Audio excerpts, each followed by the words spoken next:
Hello, everybody, and welcome to episode 14, the Centre Circle podcast, the new home of West Midlands football. I'm your host, Dan Nichols. Joining me today, we've got Drew, Alex, and Sam. Coming up on today's show, we've got reviews of the Midlands football from the weekend, where Birmingham navigated the Easter period with 2 clean sheets and 4 points. Albion notch up 5 against top 4 chasing Chelsea. Chaos at Villa Park as Fulham looked set for 3 points before Dean Smith came with absolute masterclass, putting 2 up front and all of a sudden turning the game on its head. And Wolves slumped to yet another defeat at the hands of West Ham and are still 4 to 5 points short of safety. Later, we'll also be offering some losing tips from this weekend's Grand National and the upcoming Masters Golf Tournament. And also, Sky and BT are at it. We'll also be jumping on the bandwagon and picking out England's starting 11. So let's start with Bowyer's Blues. 2 big performances, much needed against credible promotion candidates. Do you now dare to dream? Well, we can stay up. It's just a good job we have been winning games because, like I just said, off air, we are still in big danger of going down. If we play like we have since Lee Bowyer's been in, we'll be absolutely fine. If you look at the teams we've played, and to come away with 7 points from those 4 games is absolutely unbelievable. If you look back to how we were playing under Karanka, we're just a different team. Every single player just looks a different, well, I wouldn't say they look a different player because I always said the players were good enough. It was Karanka's dead tactics.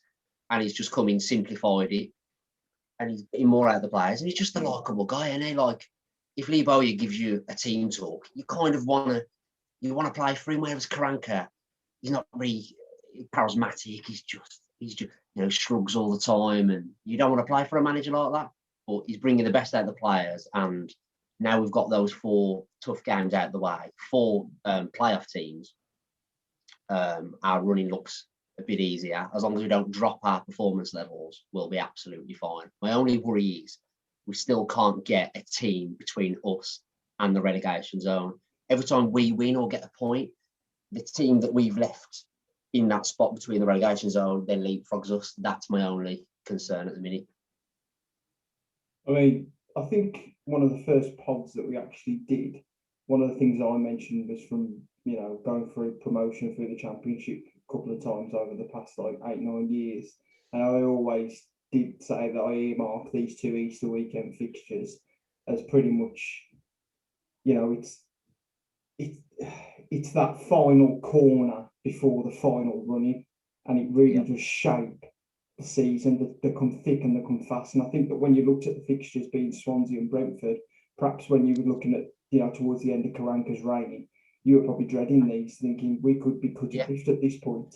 But it's not I watched the game on Friday night. I watched your game on Friday night, and I thought that texting you throughout it, you look a completely different team. The fight that's on the pitch, and even the players look rejuvenated. Absolutely massive 3 points on Friday night. Humongous 3 points.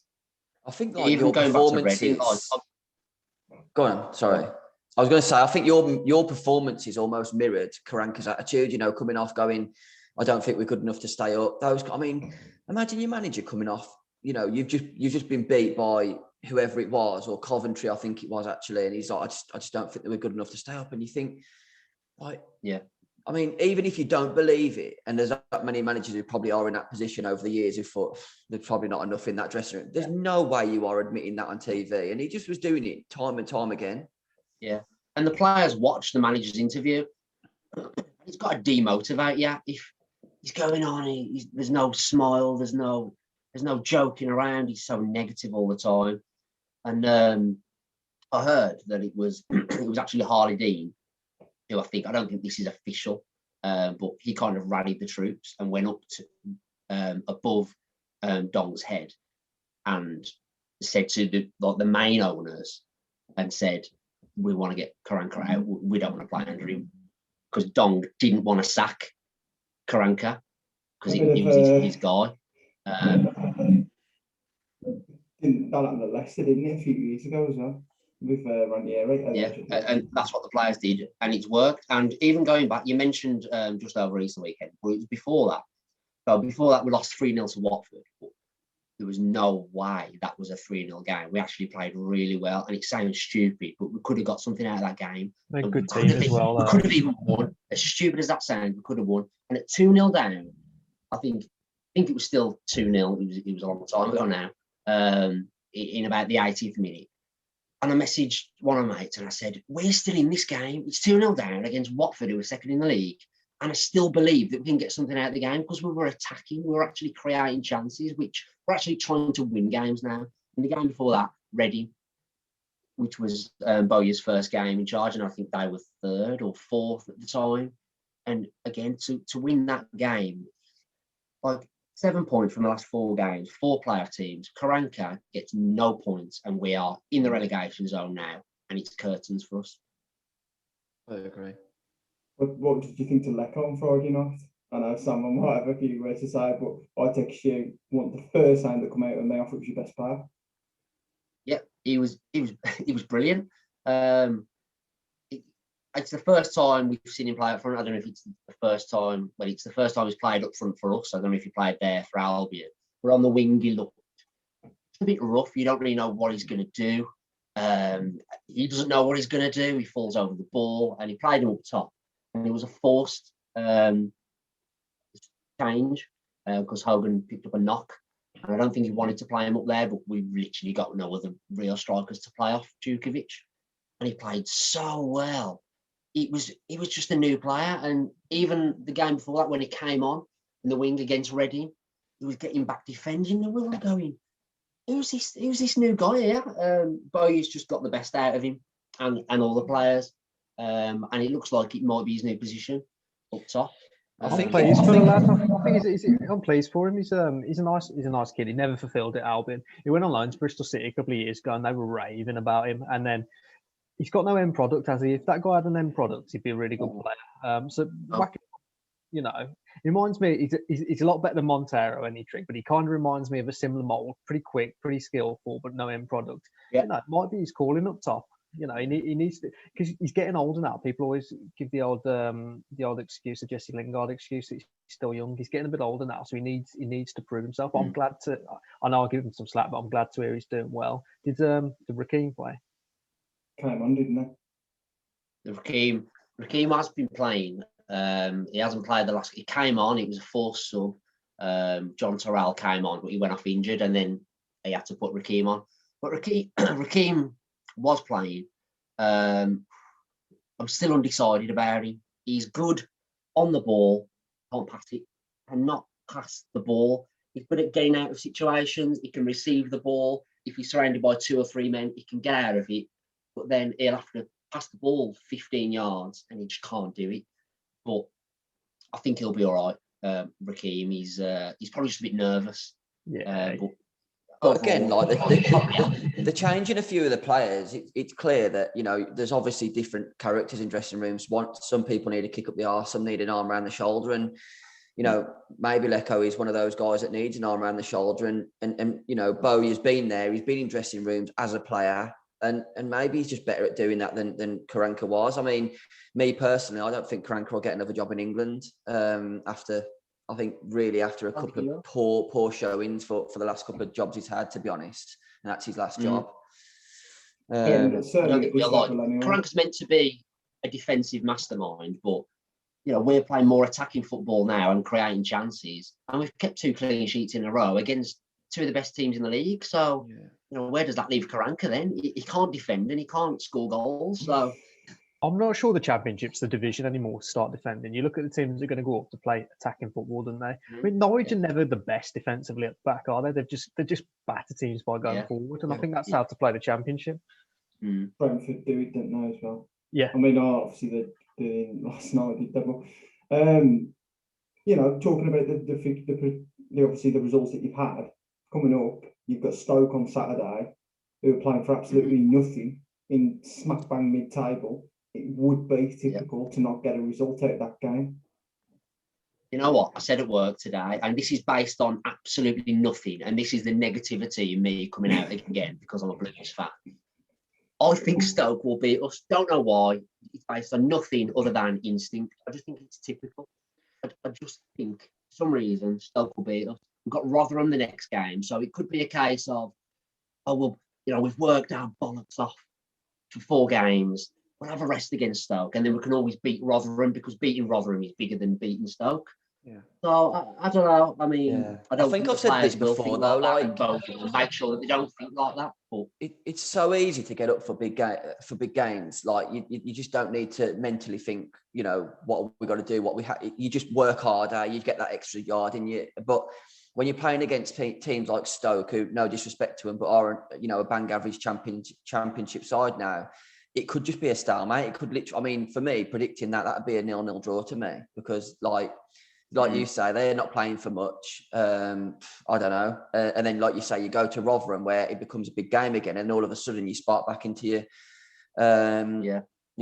But I think it takes when we play Rotherham, they've played their fixture list now. They play every 3 or even 2 days. So when we play them, we're off the back of a week's rest. I think they play 3 games midweek. They play like 4 games in 7 days or something stupid. They're hopefully going to come into our game knackered. Yeah. They've got so many games. 10 games crammed into, what is it, 23 days? Something like that. They play every couple of days. It's ridiculous. So hopefully that'll catch up with them, and we'll just roll. Oh, it will. I mean, they're not. I mean, you'd imagine outside of their 11, they haven't got much of a squad to the. You know what I mean? So. Yeah, I think there was a bit of controversy about this. Why Rotherham getting such a break? But it's similar to Villa. Like we got killed with it, because we were playing people like Burnley, Brighton, and we couldn't get a win because we were so tired. We do literally every 3 days we were playing, and I'd say we've got a better squad than Rotherham. So yeah, I think that'll be a massive benefit for you guys sort of come towards the end of the season. I think personally, if you take 6 points at the next 2 games, it's done. It's done. Yeah. I agree. I do agree. Yeah. I just think we've got to beat Rotherham, or even if we lose to Stoke, beat Rotherham, beat Derby, because Derby is still in it as well. I mean, Huddersfield lost 7-0 last night, and they're still in it. I think they're only 1 point above us. I think 2, and all the teams have got to play each other. I think 2 wins and a draw will. Devil's advocate. If you lost the weekend and Sheffield Wednesday won, are they 3 points behind you with same games, or have they got a game in hand? No, they'll be 4 points behind. And 4 points. If they win their game in hand, then it becomes a little bit. But then again, like you say, there's 2 teams who are kind of fighting, and Huddersfield's run dropping. So maybe it's an odd one that gets dragged in. Even Wycombe are winning games, aren't they, at the minute? Crazy. Beating Rotherham 3-0. I think that kind of put the nail in the coffin for Rotherham. I don't think they'll recover from that. They needed that 3 points to start this big run off as well. Those games in hand that just worry me. I want to get them games in hand out of the way. It is, but you think when you're one of them's against Coventry though. One of them's against Coventry. Yeah, but when you're at your freshest, you need to be getting your 3 points, because when you're 3, 4, 5 games deep into that sort of a run, mate, it's disgusting. Moving on then, Albion. I think I put a tweet out this morning. Is that your best result in 10 years? It could be your best result in 20 years. Probably best result in 9 years since we beat you 5-1 at the Mall, to be fair. I mean, that was a great result. That was what I was hinting at, but I kind of didn't want to elaborate. Yeah. Right, it's the second best result of this season in the Premier League behind Villa's over Liverpool. I wasn't even. This is. No. Leicester against Man City. Close, but I think no one. You could kind of see Leicester. Man City weren't too good at the time. You couldn't. Leicester are a top 4 team, mate. We've got. Yeah, but to go to the Etihad, was it 6-2? Was it 5-2? Oh, come on! I don't think anyone saw that at the time. Right. Absolutely. Lost the game, as he hardly concedes. I wasn't even going to watch that game because I thought, here we go. This is a standard 2-3-0 Chelsea. We were brilliant, and you can point to the sending off. I thought Thiago Silva got sent off, and he got quite rightly sent off as well. He could have even been sent off for the first challenge. Wild, absolutely wild. So I think we were absolutely fantastic, and I get some stick sometimes, don't I, for saying Big Sam's team is better than the team we've had for the rest of the season. I think it shows that it is, and I wish we had them players earlier. Trig, to your point, we're not going to stay up, but we know we're not going to stay up. But how nice is it to get a result like that? I think Matheus Pereira showed how good he is and why Albion fans rave over him. I think he was absolutely amazing at the weekend. I think Callum Robinson has to be in the team going forward. I just thought we were fantastic. Even Diagne was good. He came in with a nice goal. You know, nobody expected that result, did they? And a lot of people will say, well, Chelsea were poor. Well, how about West Brom were actually good? I think we're really good. So this is what annoyed me when we beat Liverpool. It was all Liverpool were off it and this, that and the other. Mate, they had a full-strength squad. Other than Alisson. Yeah, I mean, people say, oh, they changed their team because they got Champions League game tonight. You still look at that team and you look how much money's in that team. You don't win a game by that margin if you know it's not smash and grab, is it? No.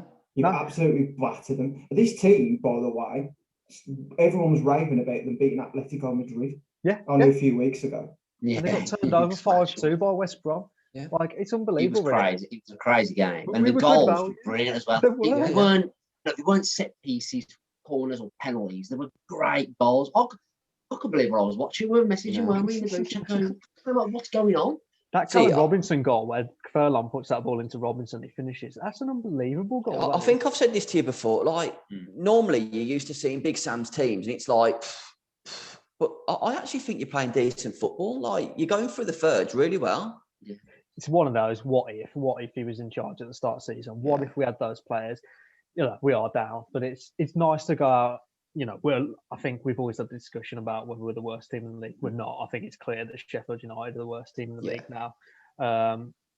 It's just nice to go out with a bit of pride. I still think we'll pick up more points. We won't do enough to stay up, but we'll make it a lot more respectable. I'd fancy us to beat you, Dale. I really would. I really, and that's not just me saying that. I really would. Like, if there's a game I wouldn't be scared of playing, it's Wolves at the minute. Indeed. There's no doubt about that. I think you probably speak for about 18 of the teams in the league. I don't think we'll get thrashed by Villa. I think Villa might just beat us, but it'd be. I don't think we'll beat you. I think it stinks of a draw.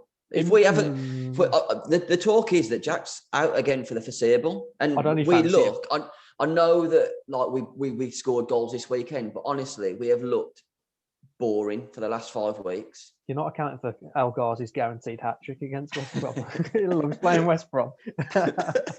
But we'll pick up some more points. It won't be enough, but I think we'll be really respectable, and it'll just be a season of what if we just spend a bit of money. Again, this is the pessimist in me, but almost the more points you pick up, does it make it even more frustrating? Like, you look back at the fixtures and the teams that you haven't beat when you should have, and then you go and smash Chelsea. That just makes it frustrating, really, doesn't it? You look at the Newcastle game, then that was a horrendous game of football, and 0-0. And actually, I blame Newcastle a bit for that as well. Okay, we should have beaten, but Newcastle, that's really backfired on Newcastle that game, because they should have beat us, and they sat with negative tactics. They're bang on in it now. Like you say, Drew, I think Fulham held on at the weekend, and they probably should have done, shouldn't they, until you turned it around. Yeah. Newcastle still are bang in trouble, I think. But that was a cracking result for us. Yeah. Without a doubt, highlight of the season, beats the Wolves game. Because I don't think we're particularly good against Wolves. It was 2 poor teams. That game, the Chelsea game, I think we're fantastic. Absolutely. I think that's been coming all season, to be honest. I know we didn't expect it, but, full credit here. Even when they were down to 10 men, but they were 1-0 up, they were still 4-1 up. You could have still got 14-1 Albion to win that game. Is that what it was? I asked you that question on the night, didn't I? Imagine you're back to 5-2. Not that you would ever back to 5-2, and you've got to question yourself whether you can back in 5-2. But yeah.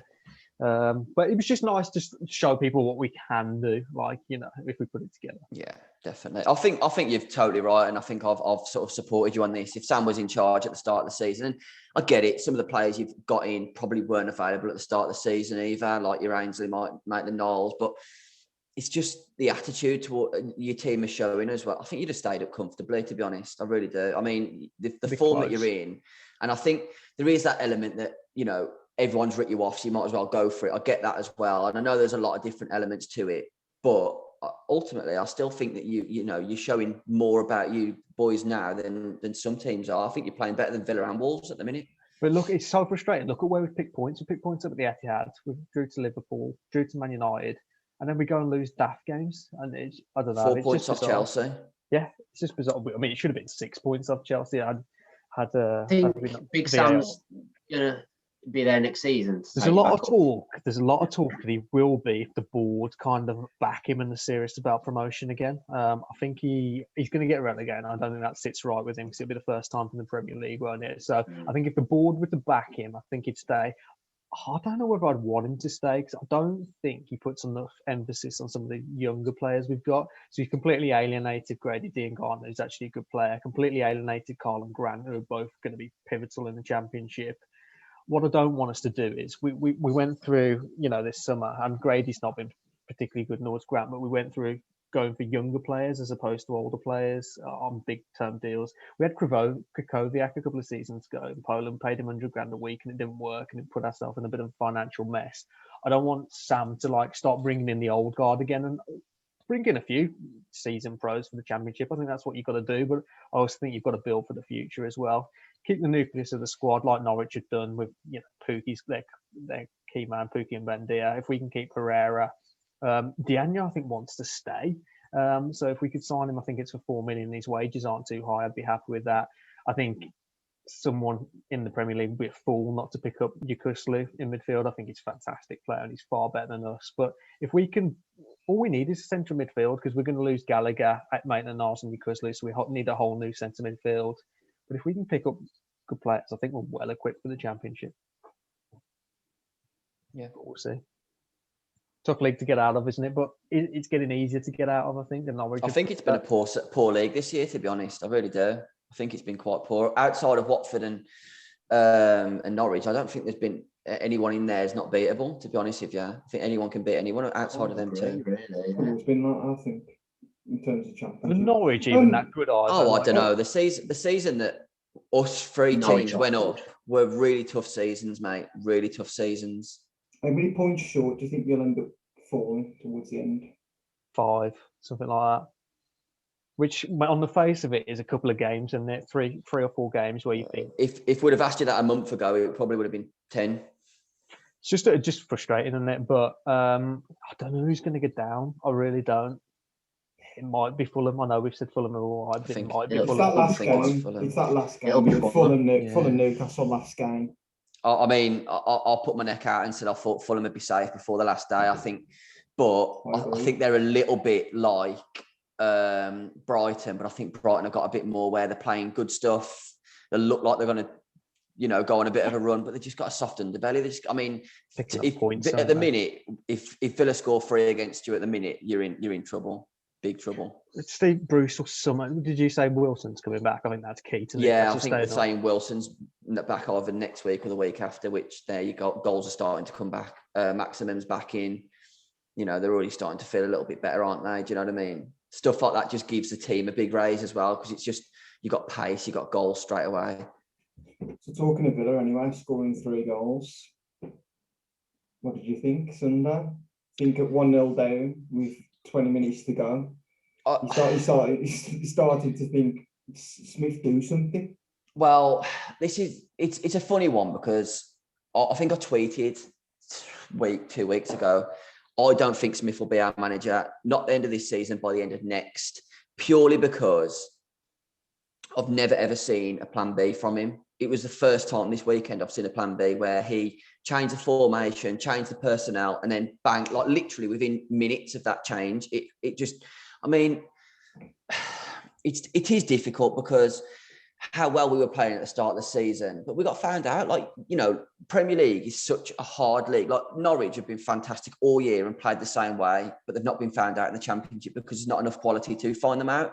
In the Premier League, if you continue to play the same way for 20 games, the next 20 are going to be, they're going to be really tough. Mm. But it's the first time against Fulham that I felt actually he's done something a bit different.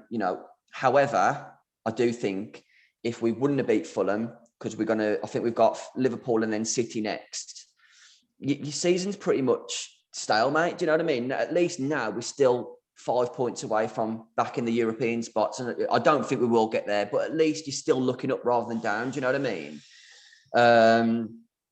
And, like you say, if you're serious about sort of trying to progress as a team, you've got to be beating Fulham. I mean, we've already lost to Sheffield United, drew to Brighton.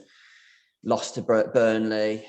You know, they're just games you can't be losing, and unfortunately, that's what we've been doing of late. You know, as much as I hate to admit it, I think you are right. I think we do rely far too much on Jack.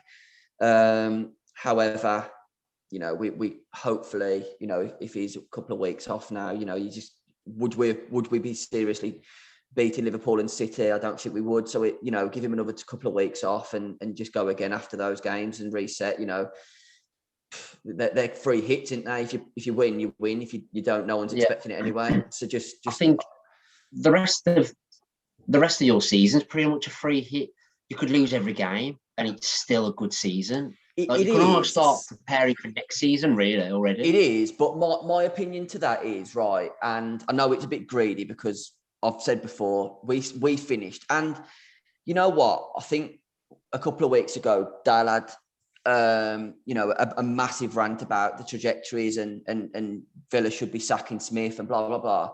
However, admitted that Wolves are, or the last 2 seasons, were the 2 best seasons in his lifetime as a Wolves fan, yet at this stage of both of those 2 last seasons, Villa are on more points than they were at this stage. But so I'm like you say, if we lost every game now, he like you say, it's still a decent achievement. But to attract players, if you finish in the top 10, it's like, actually I can see there's a real development. If we then petered out to go into 14th, it's like progress, but am I buying into a project that's 3 or 4 years? You know, if you're finishing 9th, 10th, then you think actually they're not that far away, maybe 3 players and we could actually push. But yeah, I think it's one of them ones. I think it's difficult because we've done a little bit like what Sam said, Baggies, where we've gone and shocked results against Leicester, Liverpool, but then we go and lose to Burnley and draw at Burnley and lost at Brighton and drew with Brighton, you know, and you just think, it's just frustrating, but again, that's Villa, and that's part and parcel of being a Midlands football fan, isn't it? You know, when you think you're on the way up. I think one of the things that sort of triggered that was like, you know, one of the comments in the past was Nuno hasn't done that good of a job at Wolves. Now, I'd argue that over the past 2 seasons, finishing 7th, getting to an FA Cup semi-final, getting to a European quarter-final, I think that's, compared to what Smith's done at Villa, he's a completely different trajectory. He's what sort of I was trying to get at. Coming back to the weekend, I do think Smith got it spot on, and I thought that actually. He didn't for 70 minutes. He got it completely wrong. Before that Trezeguet has got match-winning qualities about him, and that finish to go 2-1 up will not get enough credit. See, what annoys me about Trez is, right, he is undoubtedly got the best attitude I think I've seen at Villa for a long, long time. He will run himself into the ground. He's so selfless. You're basically playing with 12 players because of his work rate.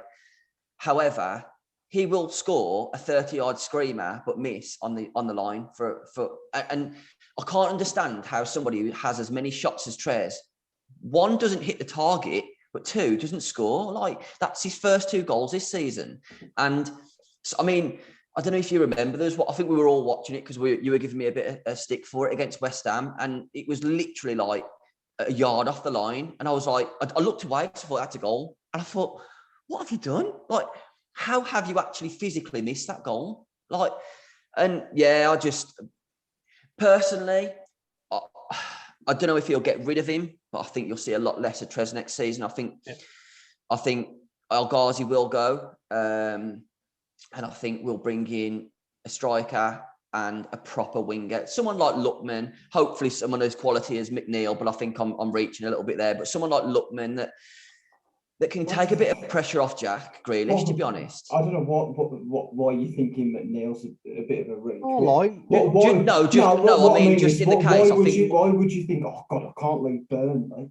You know No, not in that respect. I just think that bigger teams would be after him. I know that like Leicester were after him for 40 million. I'm not sure they will anymore. I think his stock's dropped a little bit from maybe where it was a season or so ago. And I think if Dyche goes, and it looks increasingly likely that Dyche will leave Burnley, I think he's open. I think he's someone I think it's one of them ones. I think he goes to a better team than that. I just think there'd be a bit more interest in him. A top team. But I don't think he's a squad player at Villa. I don't think he's good enough to go to a top 6 team. McNeil is a squad player. He didn't get he's far better than he's far better than any of the three outside of Jack in the on the wide area. He is. I'm not. He's very good. I tell you now. I honestly. I know that you see El Ghazi twice a year, Sam. El Ghazi's crap, mate. Yeah. I know El Ghazi's crap. El Ghazi's the thing with it is, again, and I will say this: El Ghazi isn't crap. El Ghazi technically is phenomenal. He's just got no heart. And I'm sorry, I'd rather have someone like Trez who will run your socks off, but's not got half the quality. But you need a mix between the two of them, and unfortunately, neither of them are good enough for where we need to be going or want to be going. I don't think there's a long-term future at Villa for either of those two players. Someone like McNeil, me personally, I would love McNeil on the left, Lookman on the right, Jack in the number 10 spot, and I think Watkins is going to be, he'll push on next year with more support in those sort of wide areas, and Jack in number 10 role. I think that would be a really good front four. I really do. Word on Dougie Luiz. I just don't think he's playing well at all. I personally think he's had a chat with Man City already, and he looks like he's been tapped up to me. He just, since the turn of the year, he honestly looks like he's on the beach. He really does. Like I think, like you say, the minute that Smith brought him off and put a bit more intensity on, because he slows everything down. He wants 4 or 5 touches where he doesn't need to be. And I get it, like Brazilian players, they love a little bit of flair and they love to sort of show how good they are on the ball. But at the start of the season, everything was broken up and started by him. Now everything's broken up and then kind of halted by him, and everything, like everyone gets back, and it's just methodical. And you know, me personally, I would drop him. I'd much prefer to have Marvelous in, because he wins the ball back. He's awful on the ball, but he'll pass it to someone who's better. So it's making the game quicker. And you know, my prediction would be that he won't start against Liverpool, Dougie, because I think he's been awful. I like Dougie. I think he's class, and I think you're right. His head's gone a little bit. I think Man City. I think it's a no-brainer for Man City to activate the release clause. It's good for Villa as well. It's 27 million, so I'm why more than wouldn't happy. You do it? Like, bring him in. He's a player. He's probably not as good as Fernandinho. Will ever be as good as Fernandinho, but he's an ideal replacement for Fernandinho, isn't he? Brazilian international. His stock's high, young. Exactly. 22. If not, you're going to sell him anyway, and even if you don't, you know, it's hardly any risk from Man City perspective to bring him back. I think the buyout is June. So the talk is that we're talking to him about a contract. So I'm guessing that the discussion is that if Man City don't come in, here's your carrot kind of thing. And maybe that then puts his performances back up. I don't know, but I personally think he's dropping sort of intensity and form. He's kind of one of the big reasons why Villa are kind of lacking that height. Because I think, you know, you look at some of the games at the start of the season, we were pressing so high that like we were almost trapping teams into making passes that kind of then we would go into that area and just take the ball off them. And I think it's him that sort of that pivot he's not the safety blanket that he was anymore. And you know, I think he either needs to give himself a shake or he'll just come out of the team. 27 million, I think, would be pretty decent. Yeah, I don't think there'd be any Villa fans now that would, if someone offered us if City offered us 27 million, I don't think any Villa fans would say no, we want to keep him anymore. I think certainly replaceable at that fair. Certainly replaceable. I mean, 27 million. If that's the case, go and get okay. How do you say his name? Yukusla, his class. Yeah, you know, you go and get him for what? 10 million. 5 tops. There you go. Finally, game to Molineux. Another defeat. Yeah. Another defeat. Let us down, Dale. You have. Before you start about the weekend, Dale, can I just ask you a quick question? And it's been doing the rounds. I think there's a journo called Duncan Castles put it on Twitter today, saying that basically the talk around Wolverhampton is that Fosun are kind of pulling away a little bit. They're not going to be putting money in as much as they were, and they've put 3 Neves, Neto, and Adama up for sale. I don't think it's necessarily up for sale. I think at the end of the day, it's a case of a journalist probably blowing things way out of control. Every player's got his price. There is no doubt about that. And it's the one thing I've always said, even when we've had the Jack Grealish debate, every player has his price. and it's as simple as that. So if someone comes in with 60 to 70 million for Neto this summer, the chances are we are going to sell. And that's the acceptance of pretty much all Wolves fans, as much as, you know, and that is the reality of the situation. The same with Ruben Neves. And as for Adama Traore, I said anything 25 million plus, I will fucking drive him there myself. I've got no problem with Adama Traore being shifted out of this club in the summer anyway. Do you think that's the sort of figure that Neto would go for then, 60, 70? I think given the fact that he's got 4.5 years left on his deal, he's 20 years of age, he's pretty much lit up the club. I think he's the best 20-year-old in the league at the minute. Past 12 months. I mean, at the end of the day, he's 20 years old. He's not going to carry a team single-handedly.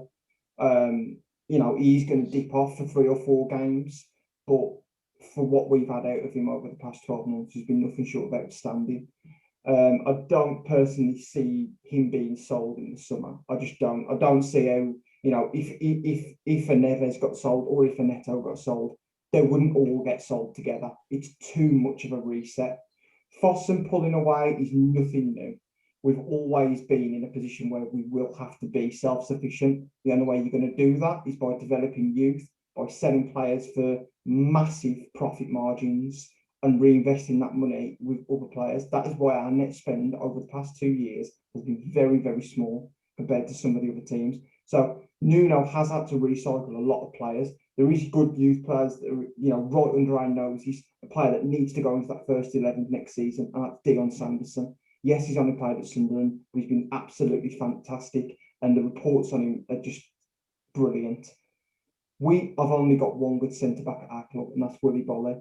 Conor Cody has not been good enough for a period of time now. He's played so much football over the past 3 to 4 seasons that he has to be able to be taken out of that team. We have no other centre-backs. Boly has been injured for a long period of time. Sois, then Donker, the centre-mids by trade. For whatever reason, he doesn't like Max Kilman. He seems to be being shown the back door in the summer.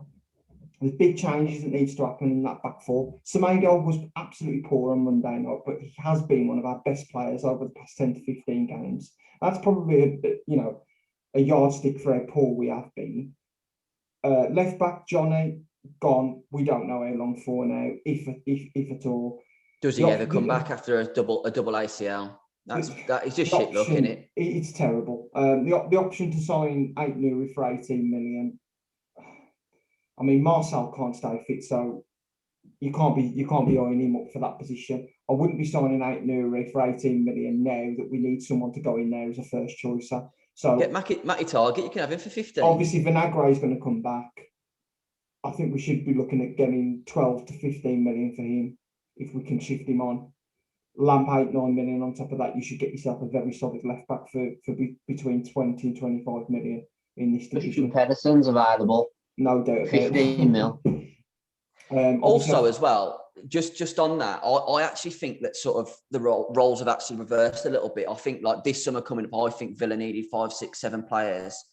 I think Wolves in the summer need that. I think you need at least 2 centre. I think you need at least 2 centre halves. I think you need a left back. I think you need another centre mid, and you need another goal scorer. There's no doubt we need a centre midfielder. We need a centre midfielder. Yeah. Striker, it depends how much Jimenez comes back. I actually personally don't mind Fabio Silva. He has caught for some stick, but look at that finish on Monday night. Yeah. That is what he can do. And I know he's only 1 goal, but he's still a puppet. So we've got to be patient with him. He will come good. I see his movement off the ball. He's willing to throw himself into positions and into tackles. He's brave. He'll come on. He will get there. But at this moment in time, we need to build a spine through that team. Moutinho can't be playing the amount of games he's been playing. We need a centre midfielder so we can manage him to 30 games a season rather than 40 to 50. Then you'll see the best of Moutinho, because against Liverpool, he was absolutely outstanding. Best player on the park by a mile. Boly, if he can't stay fit, we need to go out and buy a centre-back. But again, it's that core of the team. Wingers, Podence, Neto, more than happy with that. But again, we need someone who can, obviously Podence has shown he can be injury prone. We need to fuck Traore off. We need to reinvest that money into a player that can come in and be able to start, push them. So we've got 3 options going into 2 positions. And I just think we pretty much need that throughout the park. Monday night was an absolute disgrace. I think you've got no depth, have you? Fucking bullied all over the park. Fucking bullied. Romain Saïss was an absolute disgrace on Monday night. He was an absolute disgrace. And Nuno, I'm not suggesting that behind that door in that dressing room, he's not rollicking these players. He got a reaction out of it at Southampton and it worked. But he's got to do more. He's got to do more. He should have been dragging him off and making an example of him. He was an absolute disgrace. And I can't even remember who it was now. I cannot even remember who it was. But Jesse Lingard, for the Jarrod Bowen goal, just ghosted past 2 or 3 players in the midfield. None of them got a footballing brain between them to just hack him down, take the yellow card. You're 2-0 down in the game. You can't be letting a player like Jesse Lingard be running at one player. I've got another question for you as February, well. Last point. Go on. February, everyone was saying we've turned a corner now. We've turned a corner. Nuno's getting results again. I wasn't getting too carried away. Leicester at home, we played better, but we still wasn't scoring goals. Southampton was a no-show for 45 minutes. Chelsea away was the first game under Tuchel. They weren't really playing that game to win. It was more of a fucking training session to them. Arsenal at home, we copped for it because we were getting battered at 1-0. And then a David Luiz masterclass all of a sudden changed the game and we ended up scraping a 2-1 win against 9 men in the end. And we were playing fucking keepy-ups in the corner, holding onto the corner flag for dear life. It's an absolute disgrace. Nuno has just lost that dressing room from as far as I can see. And big changes need to happen in the summer. And the more it goes on, I have said it vocally, that I felt Nuno should have been changed. That window has reduced. I don't see the point getting to the summer of changing him then, but I actually think it's going to happen. I actually think that come the summer, he will be moved on. My point, again, I know we've had a bit of tongue-in-cheek about Rui or Martinez, but I don't think I've seen Rui make as many mistakes as I have this season. I mean, surely with that one goal, I can't remember which one it was. I think it was not Lingard. I think it was the second one, near post. I thought that was third when it was Bowie. Third, really poor goalkeeping. And I think there's been 3 or 4 occasions, and don't get me wrong, Martinez had some poor games as well. I think both the goals against Leicester, just as a quick example, he could have done better with.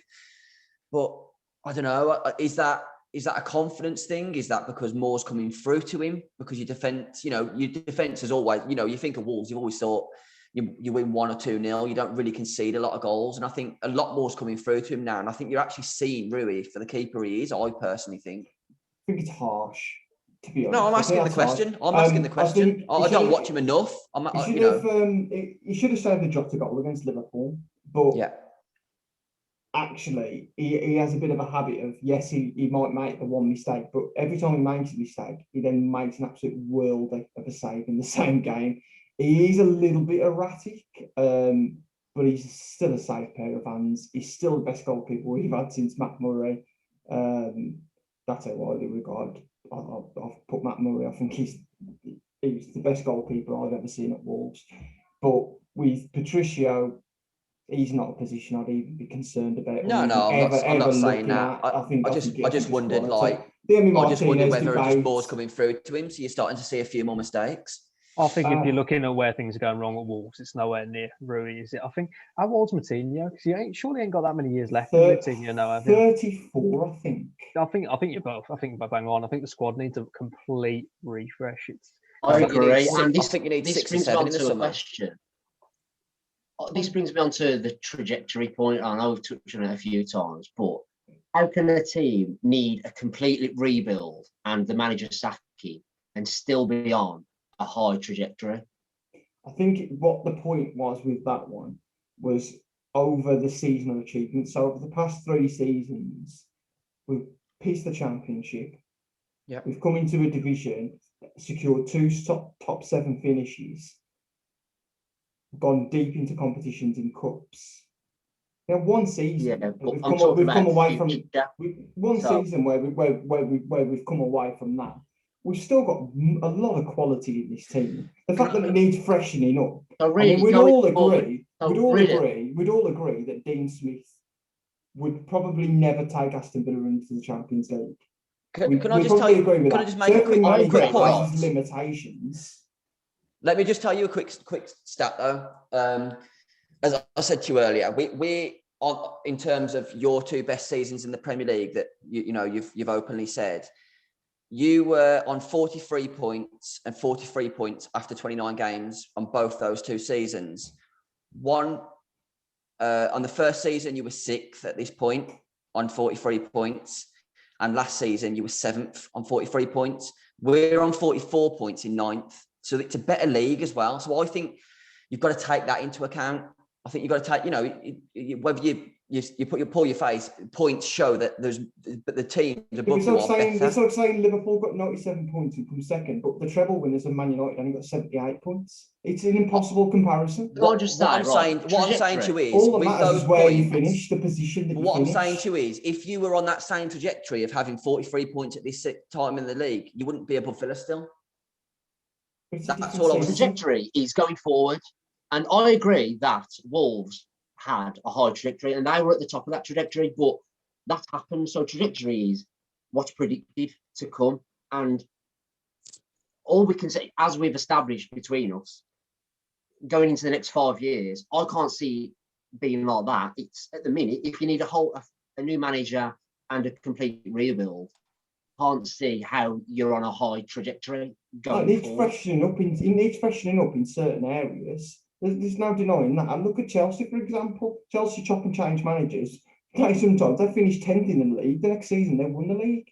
It just needs chopping and changing. Overall, the whole basis of the club and where we're at right now is in an absolutely fantastic position. It's just that on the pitch at the moment we're suffering because we've had a massive amount of goals taken out of our team this season.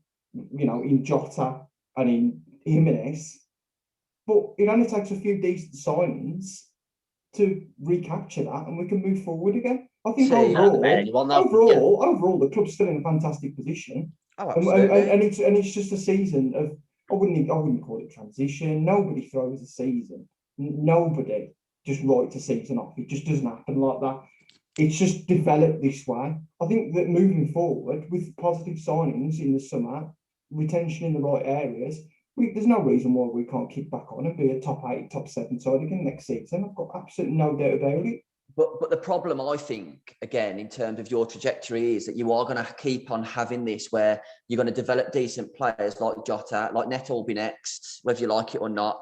You are just going to kind of develop these players. And yeah, you might sell them for 40, 50 million, but that is kind of what Wolves are going to be becoming, a bit of a stepping stone team. I think you could say the same for Villa, though. I do. Like, come on, who are we kidding? If one of the top 6 comes in for Villa, Wolves, Blues, Albion, we're going to sell. We're not big enough clubs to not sell. No, top 6 teams are coming in for. You know what, mate?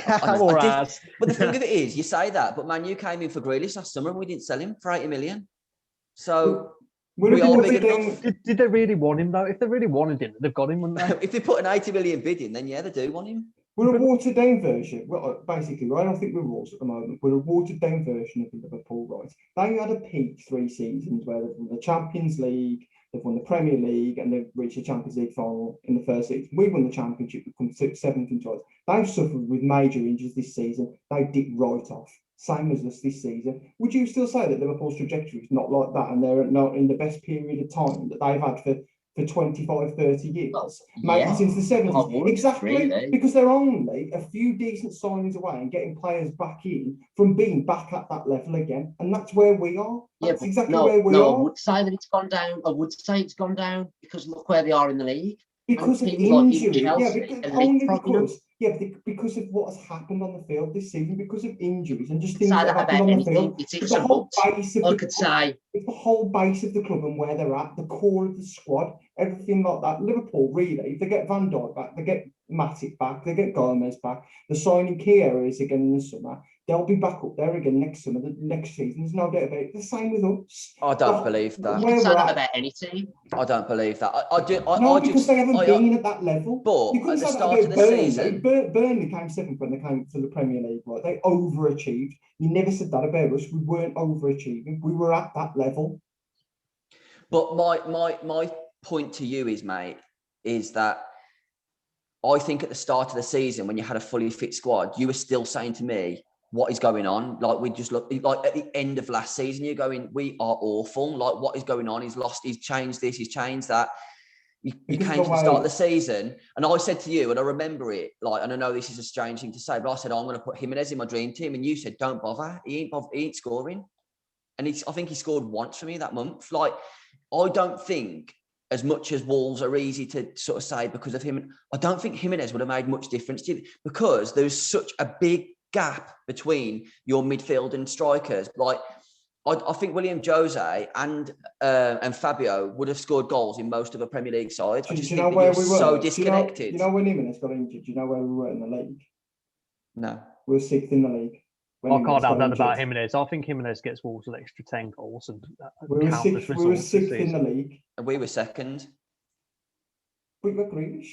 And you'll openly admit that one player makes a massive difference to you. Oh, it does. But what I'm saying is, at the start of the season, Grealish was making a massive impact to Villa. At the start of the season, Jimenez was not making a massive impact to Wolves. He wasn't.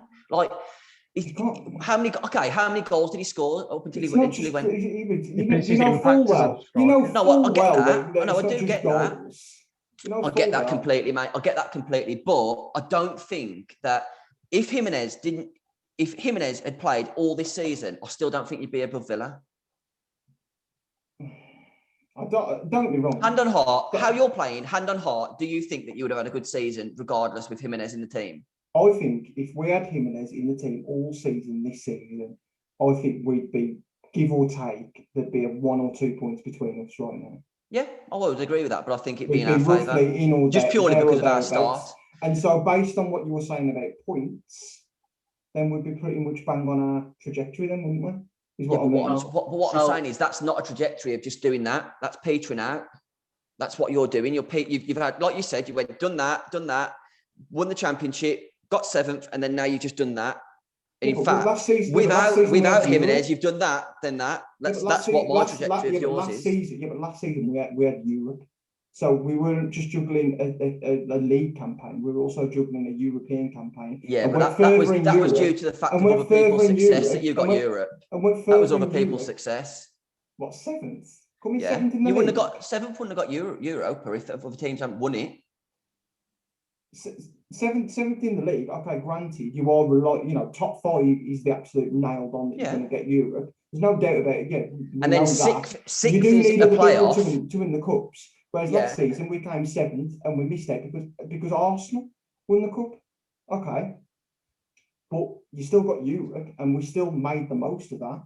We only got knocked out by the winners. Listen. It is what it is. I mean, me personally, all I'm saying to you is I don't think. I think that when we've gone further in Europe than any Midlands team have in 20 years. No, and I absolutely accept that. My point to you is that your trajectory of you saying that you're on an upwards curve, I think with Jimenez, I don't think you would have done better than 7th this year, is what I'm saying. If you believe that you would have, then fair enough, but I don't think you would have done better than 7th. It's a tough one. It wouldn't have been. It's a massive statement for me to say, yeah, we would have come in the top 6, because he's not worth that many positions in the league. We're fucking what, 14th? And the teams are better this year. There's better teams in the league this year. There is. And perhaps on the field this season, it has gone backwards. It has, but. That's what I'm saying. We need to build back through the core of the team again. Get Jimenez back fit. We're not that far away again. We only need to sign 3 top quality players through the spine of the team, and we can be back up there again next season. What positions? Centre mid, centre back, first 2 straight away, and then a winger that can compete with Podence and Neto on a starting basis. And that I'll be pretty happy with. Obviously, left back, we're going to be shifting Vinagre on. Probably going to reutilise that money. Looks likely that we might sign out Nure. We usually do take up these options on players, so that's likely to be the position that. I wouldn't have thought you'll take. Do you think you'd take William Jose or not? I wouldn't have thought so. No. I don't think that ever was the plan either, to be honest. Unless I don't think it was. I think it was a stopgap, wasn't it? Blew the league apart. He's as good as what we probably could have got at the time. Do you know what's mad though? Weren't he linked with Barcelona at the start of the season? Don't know. Martin Braithwaite went to Barcelona at the point. I know. Gerard Deulofeu went back there about 3 years ago as well, didn't they? Probably fucking went to Watford. Yeah, I mean, listen, that's all I wanted to say. I just, in terms of Villa, in terms of like your call on Dean Smith, I kind of let it marinate a little bit, and I just thought, you know what, like, I get where you're coming from. We went up, we stayed up by the skin of our teeth. And then I think we have properly pushed on. Like, you know, if you can push on and have 6-7 steps up the league than what you did the season before, I think that's progression. And then I genuinely think if we're still mid-table, or if we're still like 9th, 10th, 11th, 12th next season, this time of year, I don't think Smith will be manager, because he needs the money that that reportedly we want to talk in the summer. It's a big season for Smith next year, massive. And that'll be and that'll tell you how much of a plan B he's got, because I don't think at the minute he's got enough about him.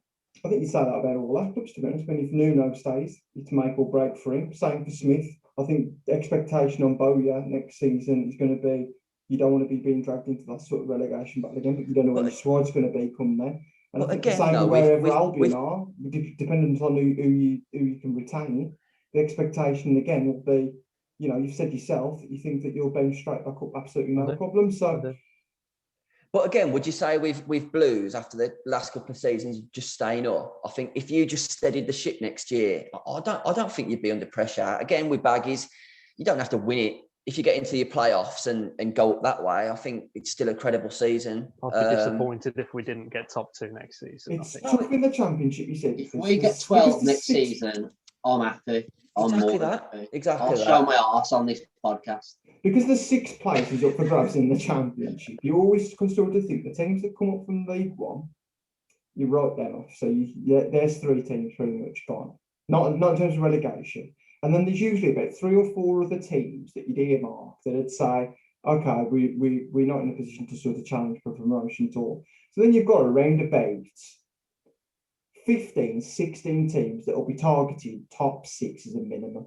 And they'll be looking and thinking, yeah, we can have a bit of a run at the playoffs. And then you'll probably have about 3 or 4 teams that will be targeting the title. So the competition for places in the Championship is like no other. It's not like in the Premier League where teams know their role, they know their place. Everton know, realistically, unless they spend bundles of money, they're challenging for top 7, not top 4. Same Tottenham, they know they're challenging for top 4, not the title. It's pretty much like, you know, Burnley, it's stay up at all costs. Everyone knows their role, don't they? Championship is a league like no other. So anyway, that's pretty much wrapped up all the Midlands action. So some of the other stuff we said we was going to touch on, and that was England starting 11. So we'll just quickly whiz through. I'll give you mine, then you all go through, sort of give me yours. If we were going with an England starting 11 for the first game of the Euros right now, I'm taking opponent out of the equation. What I think is England's best 11 right now.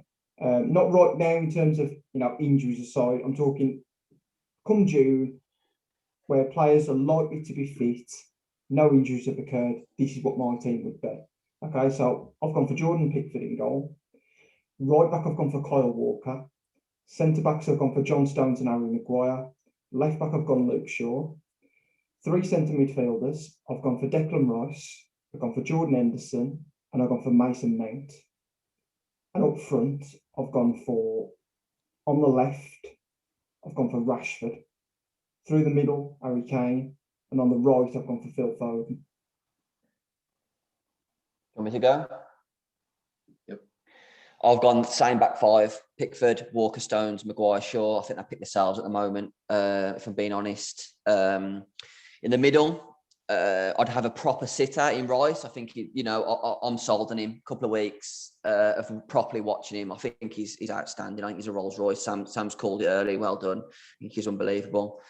I'd have Bellingham and Mount as 2, because I think I watched Bellingham last night and I saw him defending, and then in the next clip the ball was like up the other end of the park where Dortmund were trying to score, and Bellingham was like the second, like just behind Haaland, and I was thinking, how has he got there? He's a proper throwback, box to box. He can do the 10, 6, the 8. He can do every role. I think he's phenomenal, and I'm excited that the fact that he's English. I think he's going to be a future England captain. And then Mount, and then up front I'd go Grealish on the right, Sterling on the left, and Harry Kane up top. I'll do mine. I'm glad you mentioned Bellingham. I thought I was going to drop a bomb with Bellingham. I've gone very different, very youthful and very attacking because I've kind of chose mine for the group stages, which we should be winning anyway. I've gone Pickford, Reece James, John Stones, Harry Maguire, Ben Chilwell, Declan Rice, Mason Mount, Jude Bellingham, Sterling, Kane, Foden. I'm surprised you picked Sterling. I have to say, because you're not his biggest fan, are you? You'd be the last person I would have thought to pick Sterling. Go on then, Sam. Pickford, I don't think you can drop him. I think tournament football's key. I've gone for the same back four as most. Via Walker, Maguire, Stone, Shaw. I don't think Trent's done enough to warrant a place in that team. I don't think he's solid. I think he should get in the squad. I think he should get in the squad, actually. But I don't think he's enough to. I think Walker's no chance. Walker's no thrills, but I think he's solid enough if he's not playing centre back. I'd again go for Bellingham. I'd go for Rice and Bellingham as the two kind of sitters. Then I'd go for Foden. I wouldn't play Grealish, I don't think, because I'm not sure how fit Grealish is going to be for the Euros. I'd pick Sterling as well. As much as I criticise Sterling, I don't think there's anyone better. And I'll go Kane and Mount. I think Mount's probably the first person you put on the team sheet at the moment. That's saying something. Like, I think he's just good, and he makes it Mount. Kane first. Yeah, Kane. I think that's fair. Bellingham. Am I going to pick Rashford? Rashford don't do it for me. Rashford. The only way Rashford gets into the starting 11 is if we went to up top. I don't rate him on the left. I just don't see what he brings to the team. Yeah. If I'm being honest with you, I'm the same on Grealish. I think heart over head, I'll put Grealish in there, but he's already been out for 5-6 weeks. The talk is he's going to be another 3 or 4 weeks. He's then got to get himself into the squad, never mind the 11. So you're probably right on that. I just don't think Sterling's had a great season, but I'm probably thinking with Southgate's head on, he's probably second on the team sheet for Southgate. He just never will. He just will never drop him. I mean, Kane comes out of the team and Sterling takes the armband. I think that's criminal. Should be Anderson, shouldn't it? It really. I mean, again, it's a shame because you've got a player in Maddison again that's probably not even going to be in for a shout. But he, does he go in the squad?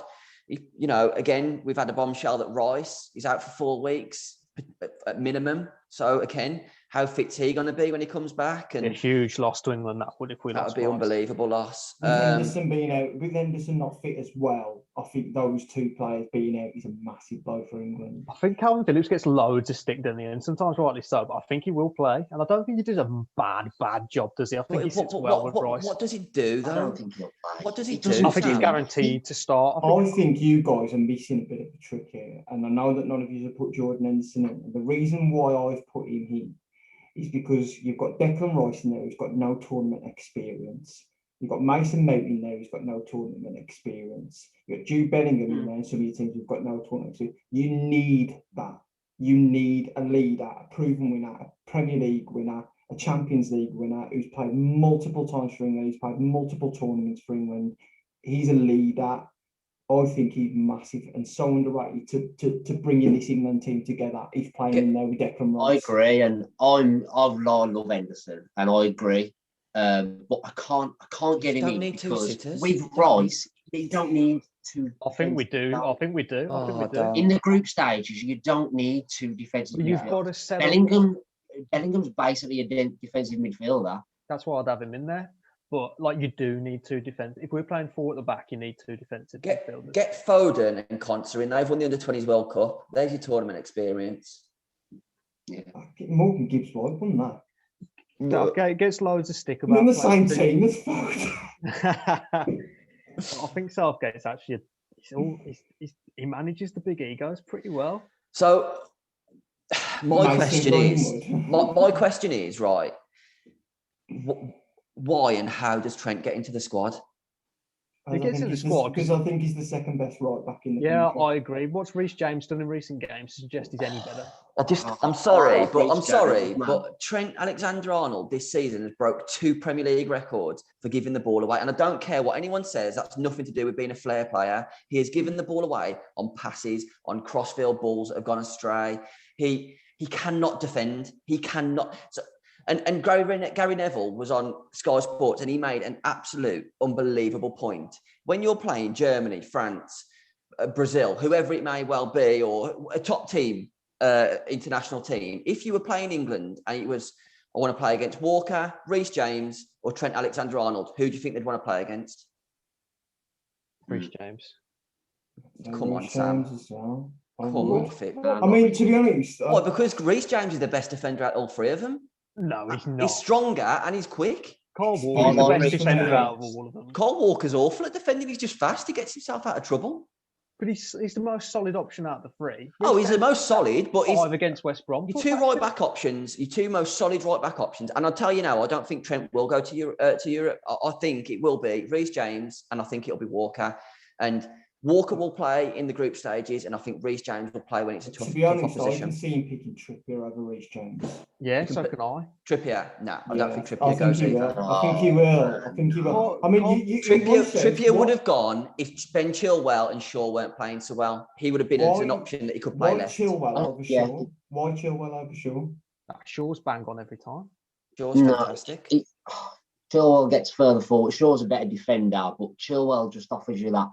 The ball in the box. I think Chilwell's nailed on. I know Shaw's done well, but I don't know. I don't like Chilwell. I don't like boring over Chilwell. That's boring defensive players who offer really nothing. I don't know. I mean, personally, I would actually quite like to see 3 at the back and have 2 wing backs, and then Trent starts.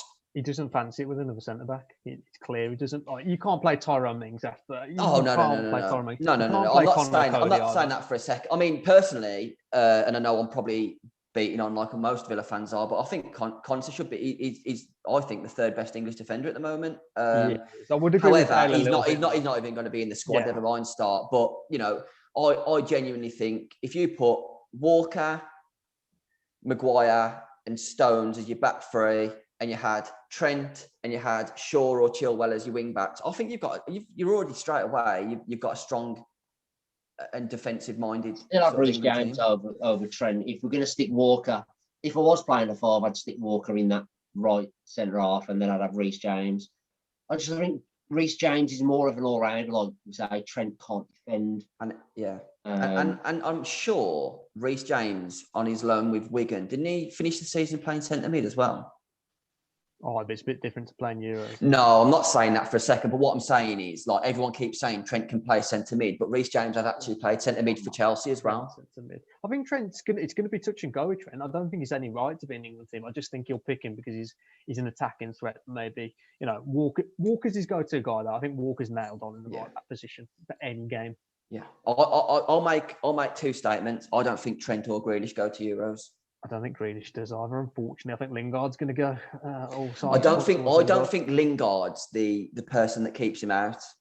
I just don't. I just lose so much. I know he's not in my starting 11 because there's a reason behind that. I just would lose so much optimism if Grealish was fit and not picked. Oh, agreed. I think we can. I think the problem is, I think Southgate's going to take 3 strikers, and I think he takes 3. Who's he going to take up front? He's going to take Calvert-Lewin. We don't need 3 strikers. No, we don't. You're totally right. But look at his last squads: Tammy, Declan Rice. I mean, I know Tammy wasn't in this one, but it was anywhere near this squad. It's a joke. But it'll be. I'm telling you now, if fit, Tammy, Declan Rice.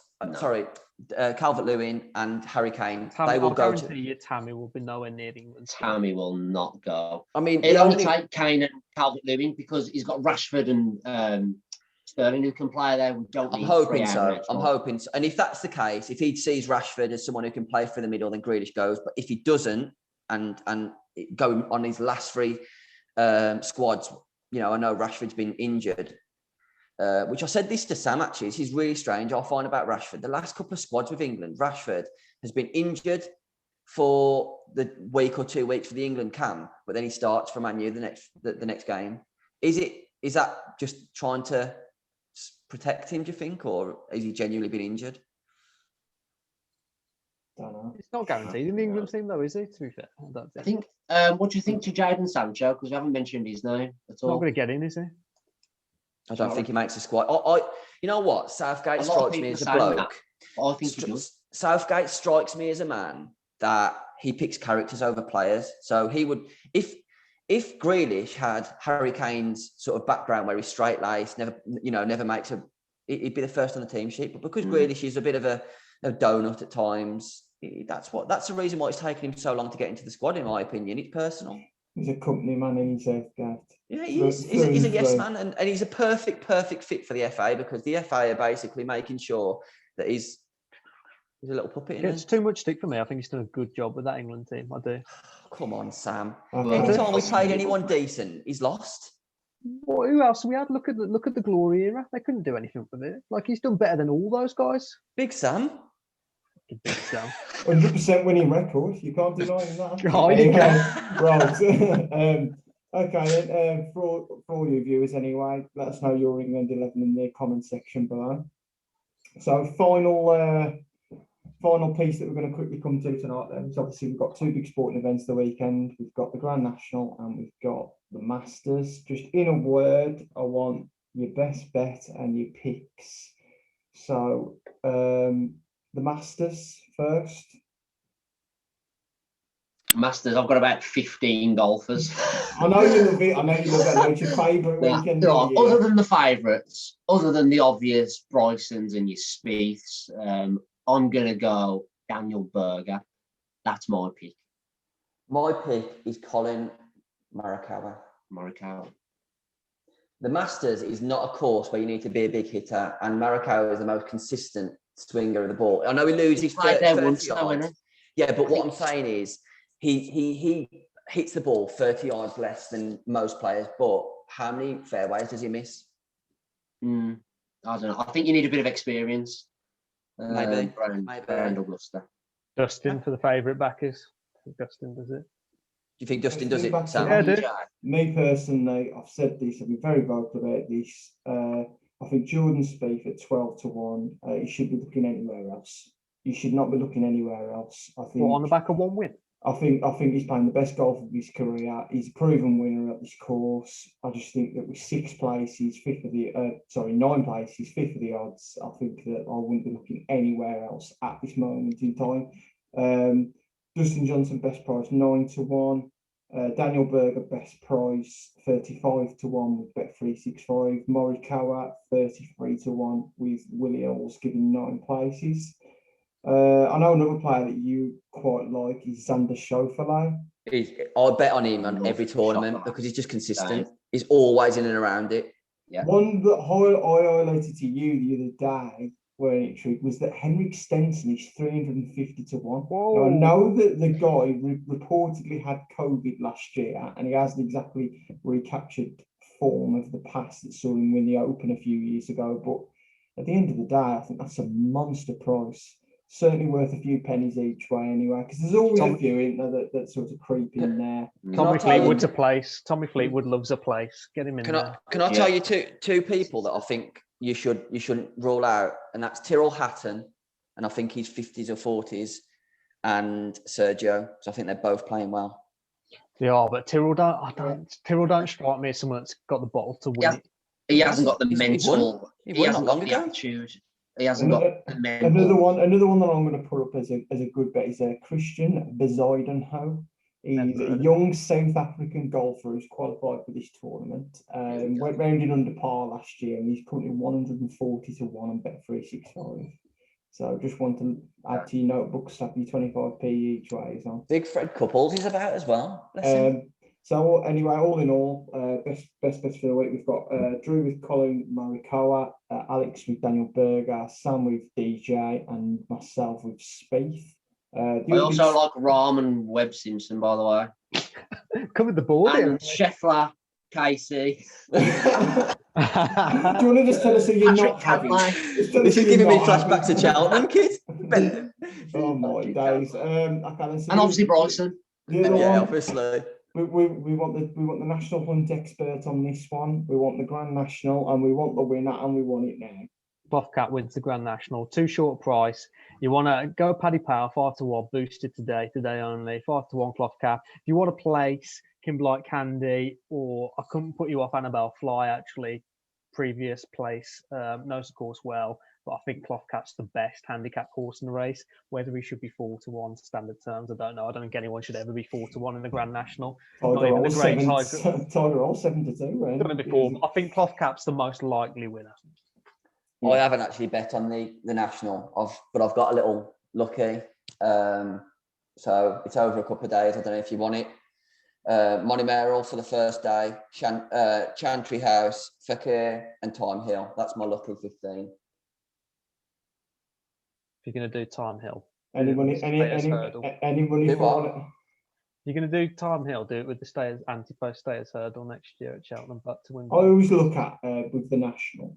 One of the Scottish National winner. Dale loves Scottish National winner. Scottish National, Welsh National winner. Either of them. So we love a bit of Potter's Corner. We won Potter's Corner in there 25-1. He won the virtual national last year. We love him. Navigated the course at Chepstow last year. He's a certified stayer. There's no doubt about it. I think 25-1, 6 places. We don't bet Victor. Let's rock and roll. Fagan, on that note, Fagan 66-1. He's not in at the moment. Needs a few horses to drop out, but 66-1 is a good price. Previous winners, Scottish National winners. Previous winners, Welsh National winners. Course and distance, absolutely paramount at Aintree. No doubt about it in my eyes. Anyone that's finished the course within the top 10 and is running again, always have a little look at them. So again, Annibale Fly. I think the last time Annibale Fly actually placed, I think he might have been off top weight as well. It's good. So yeah, again, certified stayer. Don't know what the going's going to be come race day. I don't know what the prediction is for the ground either. But my best bet for the race is Potter's Corner, and it's a course close to my heart as well, as I have won nothing over the years. So anyway, a little bit. Trig, you got anything for us? I ain't got a clue. Other than Cheltenham's my thing. Other than putting 10 bets on each race? No. Over 15 different accounts? Cheltenham for winnings, and I'm out of there till next year. Fair play. A little bit off topic anyway. We'll try and vary up a little bit as we move forward and through the summer as the football season concludes, and we do have the Euros obviously to recap on a daily basis. But we will obviously moving forward. We've got many NFL fans within this team of podcasters. Up the fins. Myself not being one of them. But yeah, hope you've enjoyed, and as always, please like and subscribe. Later.